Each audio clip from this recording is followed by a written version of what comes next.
ज्याच्या मनात राजा आणि माथ्यावर आई तुळजा भवानी, तोच खरा मावळा. जगदंब जगदंब. 3.5 वर्षाचे शिवराय गावात तमाशाचा तंबू आला. छत्रपतींनी विचारलं, मासाहेब हे काय असतं? मासाहेबांनी समजावून सांगितलं.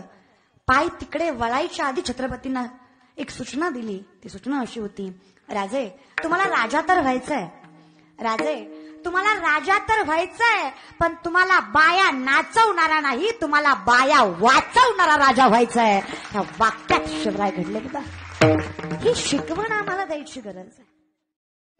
तशी होती, अरे बापच तसा होता. शिवराय म्हणजे बोलण्याची गोष्ट नाही. माणसं म्हणतात शिवाजी महाराज कीर्तनात का सांगणार आहे? अरे मी मुलगी असून एवढ्या माणसात टाळकडनं बोलते, त्याचं कारण शिवराय आहे.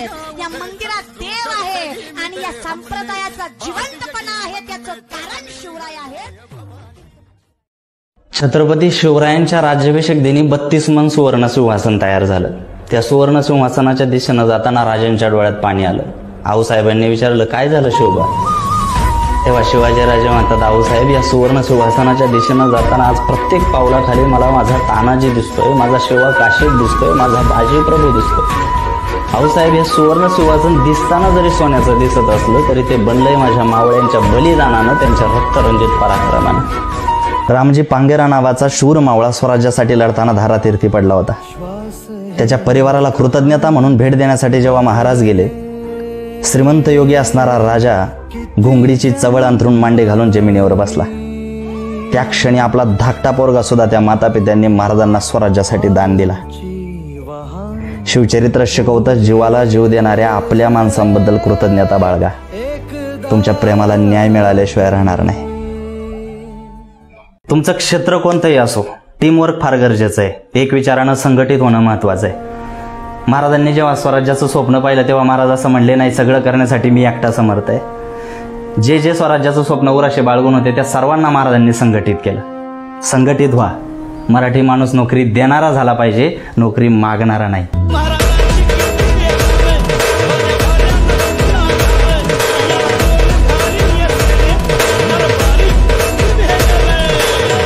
उदरनिर्वाहाची वेळ आली की माणूस काहीही विकायला तयार होतो. कुणी माती विकून जगतोय, कुणी दगडही विकून जगतोय. विकास साहेब, जे विकता येईल ते सगळं विका, फक्त स्वाभिमान विकून मात्र कधी जगू नका. ही शिकवण कुणाची आहे सांगू?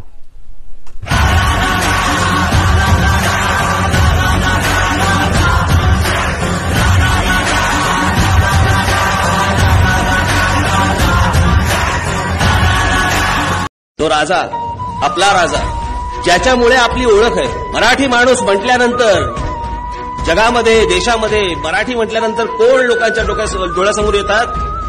अच्छा, छत्रपती शिवाजी महाराजांच्या महाराष्ट्रातनं आलात तुम्ही.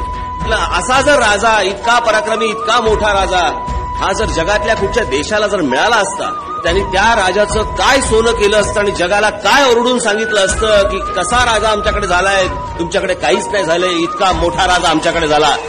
कधी आसामला गेलात तर आसामला ब्रह्मपुत्र नावाची नदी आहे.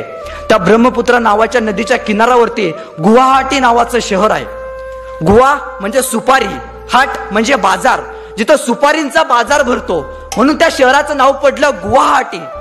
तिथं त्या गुवाहाटीचा जो आसामचा जो राजा आहे, ओहम नाव त्याचं, त्या ओहम राजाचा जो सेनापती होता, त्याची मुघलांची प्रचंड असं युद्ध झालं आणि प्रचंड अशा मोगली फौजेचा त्या आसामच्या ओहम राजाच्या सेनापतीनं सपशेल पराभव केला.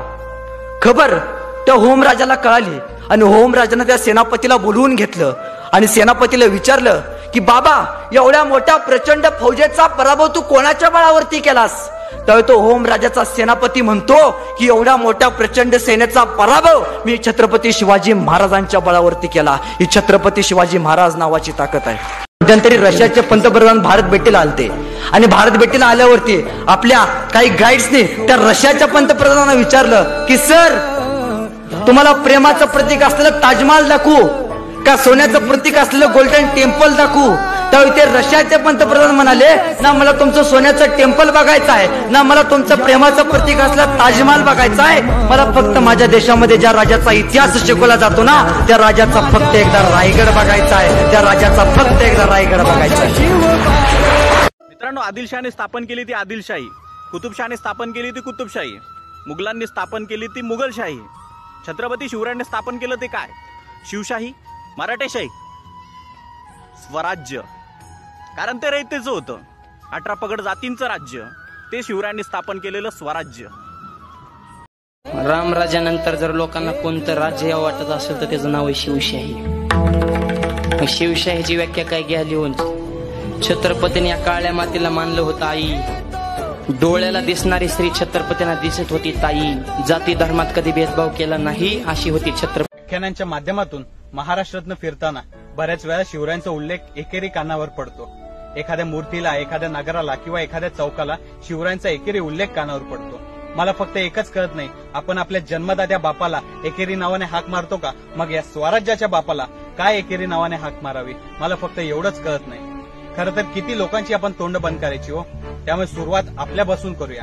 आजपासून आपण छत्रपती शिवाजी महाराज नगर, छत्रपती संभाजी महाराज नगर, छत्रपती शिवाजी महाराज चौक, छत्रपती संभाजी महाराज चौक असं आपण आपल्यापासूनच सुरुवात संबोधायला करूया. बघू, बदल नक्कीच घडेल. जय शिव.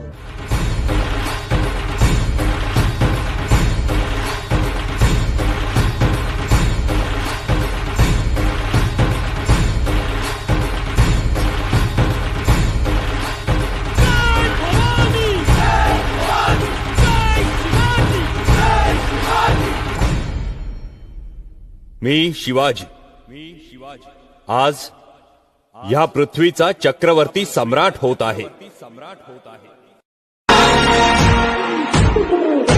रावण पर राम पर राहुल राज है.